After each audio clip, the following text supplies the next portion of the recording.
Llevaba mucho tiempo queriendo grabar este coche porque este Opel Corsa A de primera generación GSI es uno de mis coches preferidos de los 80 y bueno, de mis coches preferidos en general.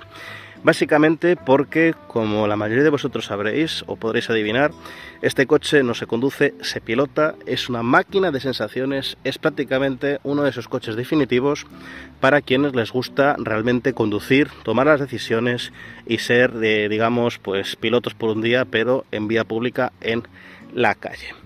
Estamos además delante de una unidad doblemente buena, doblemente especial, por dos razones. La primera es que está matriculada aquí en Pontevedra, en mi provincia, y la segunda es que es una unidad que está conservada. Obviamente no está perfecta, ni se ha restaurado, ni se tiene guardado en una vitrina, en el sentido de que tiene una historia, una vida detrás, tiene un rodaje, tiene historias, tiene experiencias, y eso es una cosa que particularmente me gusta mucho, en contra de la creencia popular de tener este tipo de coches absolutamente en estado de revista. Los coches están para usarse, los coches están para disfrutarse, los coches están para vivir historias con ellos y para tener, digamos, un respaldo, un legado detrás. Bueno, como podéis ver, como os comento, es un GSI, es la versión tope de gama de la primera generación del Corsa, un modelo pues que se lanzó hace más de 40 años y que, digamos, sentaría las bases de lo que hoy es un mito, ya bajo el paraguas, desgraciadamente, de Stellantis, del Corsa, un urbano que ha motorizado, que ha movido a muchísima gente, a millones de personas, a familias incluso, a lo largo de 4 décadas.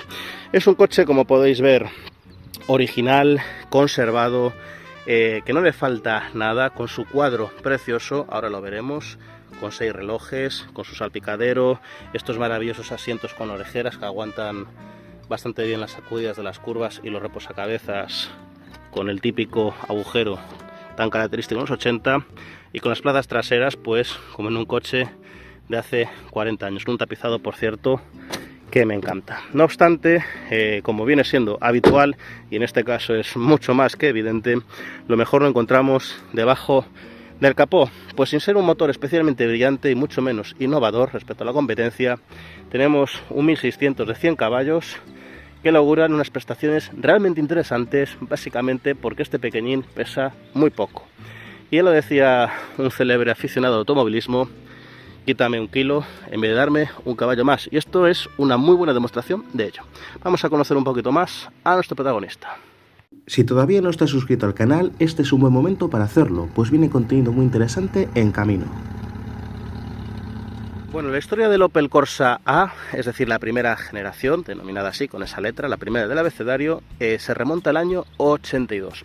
Y precisamente es un modelo muy importante para el automovilismo español, básicamente porque la primera generación del Corsa, la A, digamos que impulsa o decide la apertura de la fábrica de Opel en Zaragoza, en Figueruelas, con lo cual tiene un matiz, una importancia histórica pues nada desdeñable, y que muchas veces se pasa por alto. Estamos ante un urbano pues típicamente de principios de los 80 en lo que se refiere a dimensiones, pues la carrocería tiene la cinta métrica en apenas 3,62 metros de largo. Si bien la versión sedán, porque el Opel Corsa A dispuso de una carrocería, digamos, en formato berlina, pues estiraba la longitud hasta casi los 4 metros. Tenemos rasgos típicamente de los 80, formas bastante cuadradas. Fijaros en el ángulo agudo de la zaga, del pilar C, los faros cuadrados delanteros con los intermitentes naranjas, pues una característica realmente ochentera e incluso noventera, según qué modelo y según qué marca.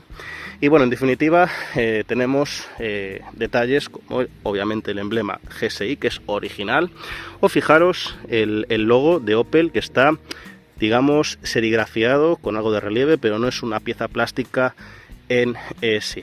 Tenemos línea roja en el paragolpes delantero, como los SEAT más deportivos, el SXI, si no recuerdo mal, como tantos otros modelos en tiempos en que no había complejos, no había vergüenza, digamos, la deportividad no estaba cuestionada, no estaba demonizada tampoco, ni las sensaciones ni la forma de disfrutar al volante en este sentido.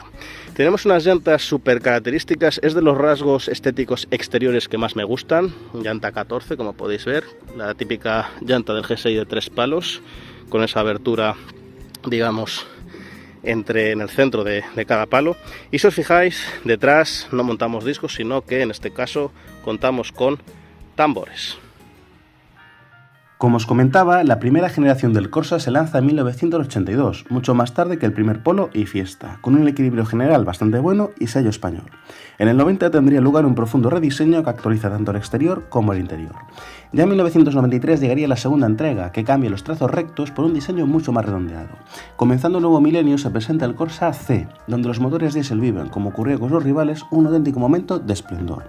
Con la cuarta generación desaparece la sigla GSI por la de OPC para designar a la variante de gasolina más potente, con hasta 210 caballos. Por su parte, el Corsa E recupera el apellido GSI para una variante con motor 1.4 turbo de 150 caballos, pero el OPC seguiría coronando la gama, en este caso con 207. La quinta generación sería la última desarrollada bajo el paraguas de General Motors, pues en 2017 el grupo PSA compra la marca alemana, hoy integrada en Stellantis, donde gran parte de su personalidad se ha diluido para ser básicamente un Peugeot 208 pero con otra carrocería. De Opel queda poco más que el logo, una verdadera pena. No quiero dejar atrás al padre de todos los GSI, el Kadett GSI 16 válvulas del que tenéis un par de vídeos en el canal, cuyo motor es probablemente el mejor 2 litros que jamás haya probado.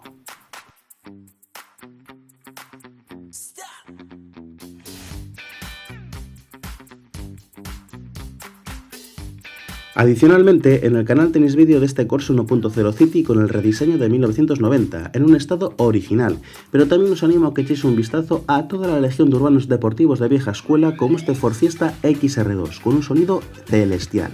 Al Polo G40, cuyo compresor le convierte en un caballo desbocado, pero con la mítica solidez de los Volkswagen de antes. Tampoco me quiero olvidar del Visa GTI, con una caja muy corta que le brinda unas reacciones extraordinariamente vivas, y me gustaría hacer una mención aparte de este Clio 16 válvulas en un estado prácticamente virgen y que es uno de los Renault que más me han gustado de todos los que haya probado. ¿Cuál es el que más te gusta a ti? Déjamelo en los comentarios y como siempre os dejo enlaces a estos vídeos en la descripción. Bueno, el interior es otra oda a los años 80, a la analogía, a la pureza, a la simplicidad. Y vamos a empezar en este caso, como es habitual, por el paño de la puerta. Un paño relativamente sencillo, como podéis ver, pero que cuenta con esta zona tapizada, una tela muy suave, un guarnecido pues realmente chulo y con una calidad de construcción pues nada desdeñable. Para mí, de hecho, es de los mejores urbanos de su momento, junto con el Volkswagen Polo, en solidez, en calidad, en presentación. Llamémosle X también, sin renunciar a ese toque pues menos sobrio, más desenfadado que sí tenía el Polo, por ejemplo, al emplear esta colorimetría gris en lugar del tradicional negro alemán, porque no nos olvidemos de que Opel es alemana, pese a que hoy se encuentra bajo el paraguas francés y paraguas italiano del grupo Stellantis. Bueno, los asientos son una auténtica chulada, una tapicería realmente vistosa, con las orejeras, como hemos visto antes, este huequecito en reposacabezas tan típico, pero sin duda lo mejor de todo, permitidme que eche el asiento para atrás, para mí sin duda es el cuadro de instrumentos. Este coche, como os comentaba, se pilota. Este coche es un coche para ser técnico, para ser, digamos, realmente disciplinado, como lo queráis llamar, y por eso pues tenemos nada más y nada menos que 6 relojes. Un velocímetro tarado hasta 200 km/h, que no se queda muy lejos de esa marca, voltímetro, un manómetro de la presión del aceite, termómetro de refrigerante, gasolina y un cuentarevoluciones que tiene una zona roja en algo más de 6.000 vueltas. Muy claro, muy legible, una auténtica gozada. Tenemos un volante relativamente grande, mullido, con un grosor, pues la verdad, que me recuerda bastante a los de BMW y que digamos que le da muchísima personalidad. Es un volante exclusivo, al menos estando yo sé, y no hace más que aportar enteros a la experiencia, al placer de la conducción. Tenemos aquí simplemente botonería para las luces, antinieblas, aquí el aireador, una construcción bastante sólida, pero bastante desenfadada también. El hueco para la radio, que desgraciadamente no es la original. Recordad que este coche está conservado, no está restaurado. Aquí a la izquierda las palancas para la climatización, un reloj analógico y el famoso porta cassette. Un elemento, un gadget imprescindible pues hace 40 años. La guantera, y este sería lo que yo estoy viendo desde mi postura de conducción. La verdad es que no hace falta nada más para disfrutar. Por otra parte tenemos retrovisores manuales. Afortunadamente tenemos un retrovisor en el lado derecho. Y aquí abajo, si os fijáis, pues tenemos un hueco, una bandeja, pues para dejar no poca cosa, bastante documentación, pues unas gafas, llaves, cartera, incluso algún abrigo enrolladito, pues ahí podría tener cabida. Vamos ahora a ver lo que hay debajo del capó de esta bestia.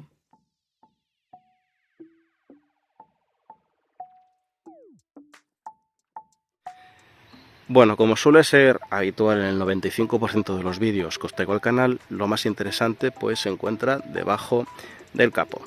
Es un motor relativamente sencillo y que sobre todo va a contracorriente respecto a la competencia, porque ya en los 80 el Renault Super 5 se apoyaba de un turbo, el Renault 5 Copa ya años atrás también se apoyaba de un turbo, o tenemos también turbo en el Fiat Uno, rivales directos del Corsa GSI. Aquí no existe ningún tipo de sobrealimentación. Es un motor puramente atmosférico, por lo tanto, bueno, pues está entre comillas alejado de esa corriente, puesto que hace 35-40 años la forma más sencilla de proporcionar potencia fácil, digamos, era instalando un turbocompresor al lado del bloque, y hacía eso, pues aumentar la potencia un 30 o un 40% sin mayor esfuerzo y manteniendo los consumos. Pero meter un turbo a un coche de estos en los 80 implicaba dos cosas. En primer lugar, una respuesta tardía al acelerador, puesto que los turbos hace 40 años tenían un lag, un retraso al pedal, pues bastante notable. Y los que hayáis visto el vídeo de Renault 21 Turbo, que tenéis en el canal, por supuesto, no uno sino dos, pues sabéis perfectamente a lo que me refiero, o mismamente si lo habéis conducido vosotros. Y en segundo lugar es, digamos, esa entrega de la potencia, que si bien ahora para mí es una auténtica ventaja porque le da muchísimo carácter, ese patadón, digamos, esa respuesta tan brusca, pues hace 40 años no se veía así, se veía como una especie de defecto. El coche sí corría mucho, pero era incontrolable por tiempos, era mucho menos dócil, era menos progresivo, menos elástico. Aquí tenemos un bloque de 4 cilindros en línea 1.6 litros, que entrega solo, entre muchas comillas, 100 caballos. Alimentado por una inyección electrónica, ya la estáis viendo por aquí, hecha en Alemania, a cargo de Bosch.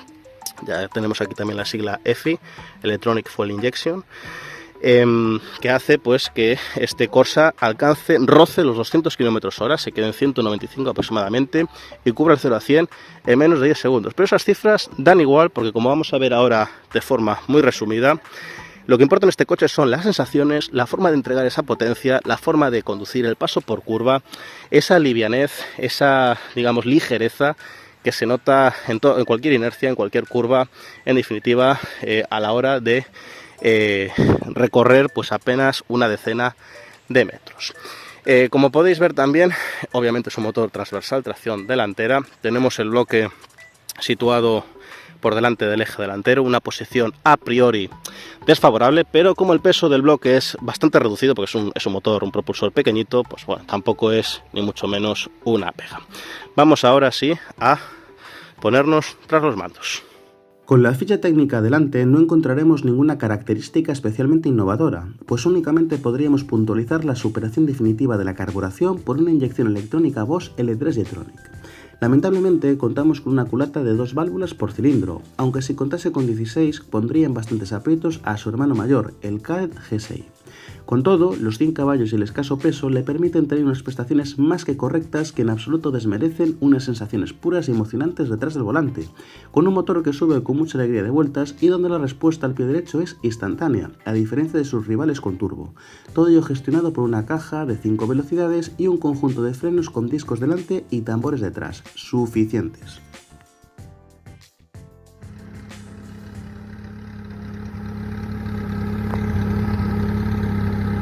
Lo que más me gusta del volante es, como os comentaba, el cuadro, por la información que proporciona, además obviamente de el volante, que tiene eso sí un tacto demasiado blando, pero tiene un aro grueso y en realidad Yo de verdad prefiero los volantes con aros más gruesos y pequeñitos en coches de corte deportivo que en un volante más grande. Pero después de eso, lo mejor es sin duda el sonido. A esto no le hacen falta ni altavoces, ni válvulas de escape, ni Akrapovic, ni nada de nada. Natural como la vida misma. Vamos a circular ahora suave porque no está caliente del todo, aunque la temperatura nos indica bien, pero bueno, vamos a circular de forma suave estos primeros kilómetros. Y como viene siendo habitual en los coches de esta época, es un automóvil muy reactivo, nervioso incluso, con un carácter desbordante, como ocurre en el Furacrono que os traje al canal y que grabé, como ocurre también en parte con el Renault Clio 16 válvulas, con el Clio Williams que también tenéis en el canal, en definitiva con toda esa retahíla de urbanos ochenteros. Es un coche que al no tener turbo, la respuesta del acelerador es inmediata, responde simplemente acariciando el acelerador de forma inmediata.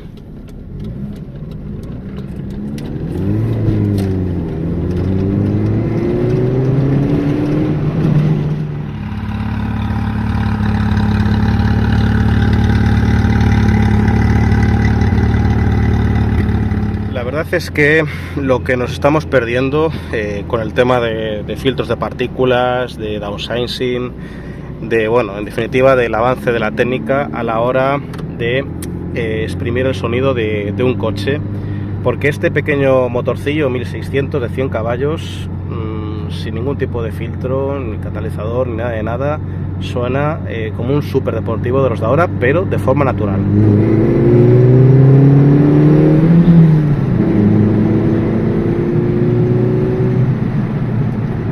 El coche, la verdad, te pide más, te parece que te incita permanentemente al vicio, a la velocidad, a la prestación.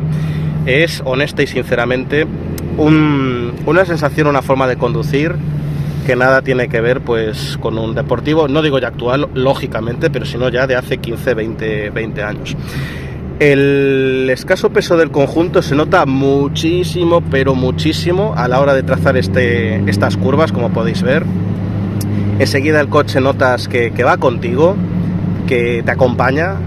La verdad es que en ese sentido no se echa de falta, o al menos yo no, más potencia, ni tan siquiera más par motor, porque el par motor al final es bastante reducido, porque ese escaso peso, el extraordinario carácter del motor Opel 1600, ya sabemos todos que Opel hacía motorazos en los 80 y 90, pues sencillamente lo pone todo muy fácil para disfrutar, para realmente valorar la conducción y pasárselo muy bien detrás del volante.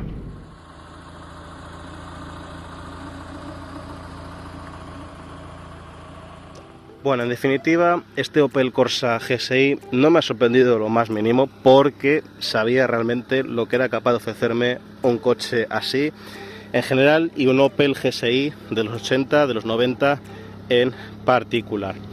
Un coche realmente reactivo, como no podía ser pues de otra manera, con un motor excelente, típicamente Opel, muy vivo, que sube de vueltas con una facilidad pasmosa, con un chasis pues relativamente aceptable y con un sonido absolutamente maravilloso. Sin embargo, lo mejor, aparte del sonido, por supuesto, es una cosa que os he comentado ya varias veces, y es la exclusividad. ¿Cuántos Opel Corsa GSI como estos habéis visto por la carretera? Seguramente pues uno o directamente ninguno. Y la exclusividad, como os he comentado ya bastantes veces, es todo un grado. Es un auténtico tesoro, pues que cada vez es más valioso. Si este vídeo recibe apoyo, si este vídeo veo que os interesa, prometo traeros otro vídeo de este ejemplar en unas condiciones, digamos, distintas, más emocionantes, por así decirlo. Así que, ya sabéis, si os ha gustado este contenido, dejadle un me gusta, compartirlo entre familiares y amigos y en redes sociales, y no olvidéis suscribiros y activar las notificaciones para no perderos próximas entregas. Ahora me gustaría saber vuestra opinión, me gustaría conocer qué es lo que más os gusta, así a primera vista, de este Corsa GSI, qué es lo que menos. Y, como siempre, os leo en los comentarios. Hasta el próximo vídeo. Un saludo.